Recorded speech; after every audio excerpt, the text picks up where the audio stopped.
గమనించినట్లయితే టీచర్లకు TET pass తప్పనిసరి అని చెప్పేసి సుప్రీంకోర్టు పేర్కొంది.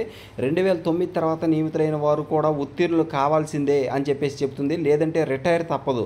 ఈ తీర్పుతో రాష్ట్రంలో 30,000 మందిపై ప్రభావం పడబోతా ఉంది. ఇక్కడ మీరు గమనిస్తే విద్యా హక్కు చట్టం అమల్లోకి వచ్చిన 2009 తర్వాత నియమితులైనటువంటి టీచర్లు ఇక ఉపాధ్యాయ అర్హత పరీక్ష ఉత్తీర్ణులు కావడం తప్పనిసరి. పదోన్నతి పొందాలన్నా టెట్ పాస్ కావాల్సిందే.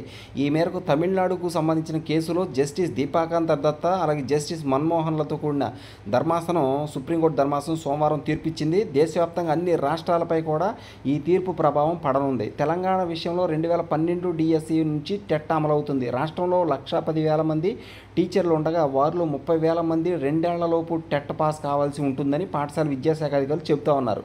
ఈ నిర్దేశిత గడువులోపు టెట్ పాస్ కాకపోతే వారు ఉద్యోగం వదులుకోవాల్సి ఉంటుందని, అలాంటి వారిని విధిగా ఉద్యోగ విరమణ చేయించి సంబంధిత బెనిఫిట్స్ ఇవ్వాలని ప్రభుత్వాలను న్యాయస్థానం ఆదేశించింది. ఒకవేళ 2009 తర్వాత నియమితులై పదవీ విరమణకు 5 ఏళ్ల లోపు సర్వీసు ఉంటే వారికి టెట్ అవసరం లేదు.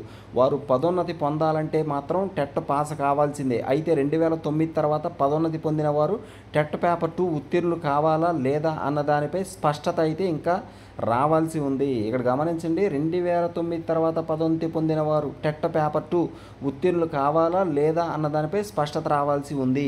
అయితే ఒక అంశం ప్రకారం అయితే పదోన్నతి పొందిన వారు ఎవరైతే ఉన్నారో వాళ్ళు 2009 తర్వాత పదోన్నతి పొందిన వారు ఎవరైతే ఉన్నారో వాళ్ళు తప్పనిసరిగా టెట్ పాస్ అవ్వాల్సి ఉంటుంది అనే విషయాన్ని క్లియర్గా గమనించాలి. లేదంటే వాళ్ళు తమ పదోన్నతి కోల్పోయే ప్రమాదం కూడా ఉన్నట్టు చెప్తా ఉన్నారు. Thank you so much for watching me. Please share this video and subscribe my channel. Thank